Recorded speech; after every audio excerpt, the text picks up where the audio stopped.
여러분, 쿠팡이나 배민을 통해서 음식 배달을 하면 제가 적자가 날 수도 있다고 말씀을 드렸죠. 실제 그런 일이 벌어지거든요. 배민만 하더라도, 배달의 민족만 하더라도 16.5%가 수수료입니다. 쿠팡 이츠는요, 쿠팡은 20%예요. 20%. 여기다가 배달료 물어라 이렇게 되면요, 그야말로 적자입니다. 적자. 배달료 2,900원이거든요. 2,900원에 16.5% 떼간다 상태에서 2,900원이라고 생각을 해보세요.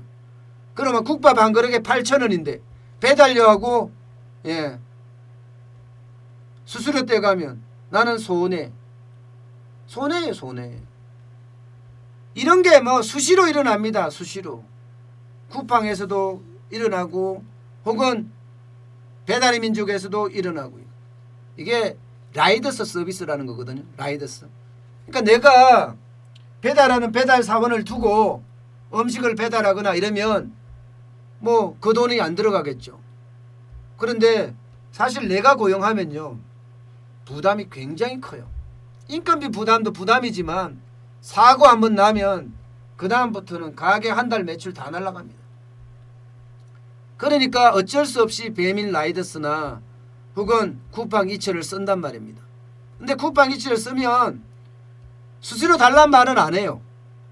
아니, 수수료 달란 말이 아니라 배달비 달란 이야기는 안 해요. 그런데 들어가서 사이트에 보면 내가 배달비를 낸다 하면 이게 말입니다, 상위에 노출됩니다. 상위에. 내가 배달비를 낸다 이러면 상위에 노출되니까 식당 하는 사람 입장에서는 어떻겠습니까? 내가 배달비 부담하겠다. 내가 배달비 부담하겠다.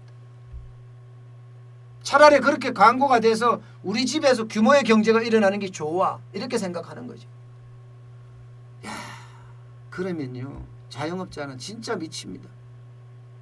그야말로 곰은 재주가 넘고 돈은 왕서방이 챙긴다더니 그 짝이 따로 없습니다.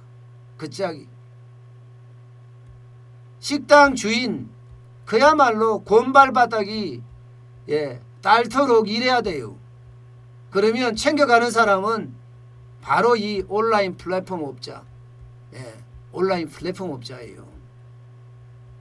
진짜 많이 챙겨가니까 말입니다. 저도 국밥집을 할 때 그런 경우가 굉장히 많았거든요. 그럴 수밖에 없는 게 말입니다. 보세요.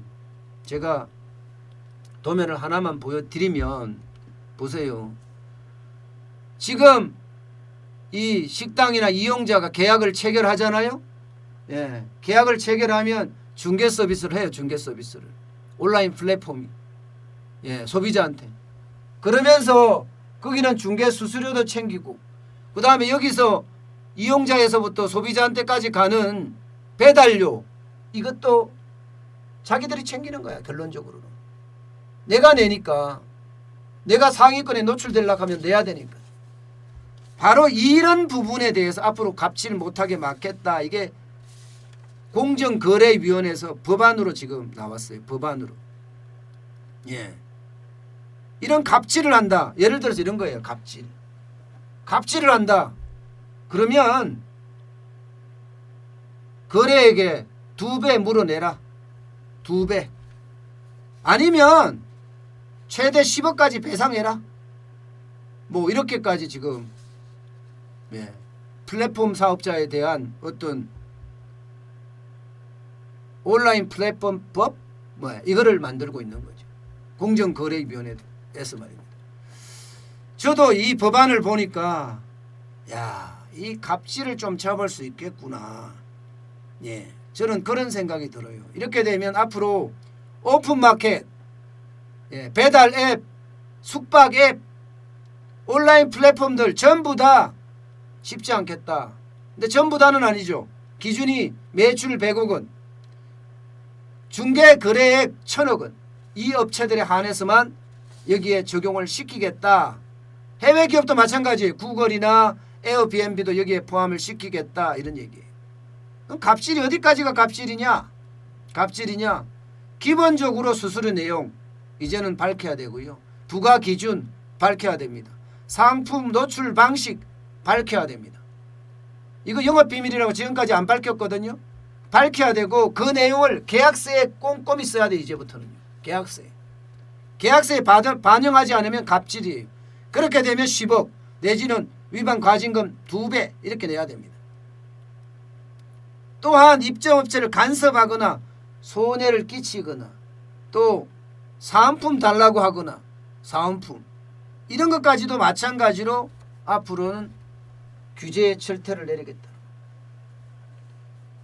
어떻게 생각하면 여러분, 저도 식당을 해본 장본인이니까 야 진짜 식당 하는 사람들한테는 혹은 플랫폼에서 돈을 음식을 팔든 상품을 파는 사람들에게는 진짜 좋은 일이다. 이런 법이 나왔으니까 얼마나 좋냐 이렇게 얘기할 수 있잖아요. 일면 맞는 말이기도 해요. 일면 맞는 말이기도. 그렇지만 늘 제가 말씀드렸지만 규제는요 최소한의 가이드라인만 필요한 거예요. 최소한의 가이드라인. 아직 이 법이 온라인 플랫폼 공정화법이 어떻게 나올는지 지금까지 구체적으로 나오지는 않았어요. 지금 이 정도가 나온 상태예요. 앞으로 더 구체화시켜서 이제 법제화 한다는데 말씀드렸다시 계약서 작성하고 그리고 변경 내용 수시로 알려주고 해약을 하려고 하면 15일 전에 통지를 해야 된다는 것도 있죠. 협찬 강요하지 말고 만약에 지위를 남용하면 갑질을 하면 과징금 2배 최소 10배까지 부담을 하고 이런 내용들이 주 내용이에요. 앞서 말씀드렸다시피 내용이요 앞으로 어떻게 나올지 정확하게는 아직 안 나왔으니까 제가 여기서 섣불하게 말하기는 그렇지만 제일 중요한 거는요 섣불난 정책이 시장을 망칠 수도 있다는 사실이에요. 설익은 정책이 지금 시장을 망치는 사례가 한두 개가 아니잖아요. 임대차 보호 3법만 하더라도 시장 완전히 망치고 있어요. 게다가 기업 질식법이라고 이야기하는 정부가 연일 쏟아내고 있는 경제민주화법이라고 해야 되나요? 기업 규제법이라고 해야 되나요? 기업 규제법이 어울리겠네요. 기업 규제법들. 또 수많게 23번이나 쏟아진 부동산 정책법. 이런 법이라는 것은요. 시장의 주도자가 되겠다. 이렇게 해서는 절대 안 됩니다. 시장의 지배자가 되겠다. 이런 생각으로 시장에 들어오잖아요. 그러면 시장 경제 질서를 망치는 것은 당연하고요.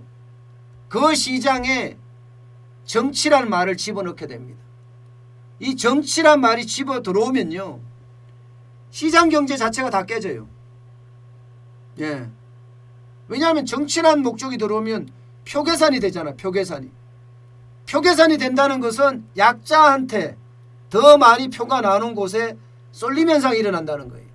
쏠림 현상이. 그렇게 쏠림 현상이 일어나는 순간 여러분 결국은요. 시장이 왜곡으로 일어나고 그 왜곡은 시장의 실패를 가져옵니다. 시장의 실패는 최악의 조건이에요. 여러분. 온라인 플랫폼법 저도 식당을 해본 장본인으로 실제 배달을 하고 나니까 제주는 곰이 넘었는데 돈은 왕서방이 챙긴 것처럼 저는 식당에서 죽으라고 일을 했는데 돈 버는 거는 플랫폼 업체더라. 쿠팡이고 배민이더라. 이게 아마 자영업자들이 다 느끼는 거예요. 저만 느끼는 게 아니에요. 이게 배달 전문으로 하는 업체 외에는요. 일반 식당에서 내가 왜 해? 이렇게 생각할 정도입니다. 그런 측면에서 보면 온라인 플랫폼 공정화법 잘 만든다. 저는 이런 생각은 들어요. 그렇지만 과도하게 시장에 들어와서 시장을 지배하겠다. 이 말을 안 했으면 좋겠어요. 지금 모든 곳에 지금 정치가 들어가고 있거든요. 여러분 정치가 들어가는 순간 경제는 망가집니다. 정치가 들어가는 순간 우리는 그리스가 될 가능성이 크고 우리는 아르헨티나가 될 가능성이 크고 우리는 베네수엘라가 될 가능성이 굉장히 큽니다. 정치는 완전히 경제에서는 배제돼야 됩니다. 왜 정경분리란 말이 나왔겠습니까? 정경분리. 예, 정경은 반드시 분리돼야 됩니다. 물론 지금까지 우리가 이야기했던 정경이라는 것은요, 마치 뭐 대기업과 권력자 간의 돈 뒷거래 이런 거 생각나서 정경분리 이야기를 하시잖아요. 맞습니다. 그것도 맞지만 지금처럼 경제에 정치가 파고드는 것, 표계산에서 지원하는 것, 표계산에서 정책 만드는 것, 이거 완전히 일벌백계 아니 처단해야 된다고 생각을 합니다. 그래야지만이 대한민국의 시장 경제가 더욱 발전하지 않을까, 저는 그렇게 생각합니다.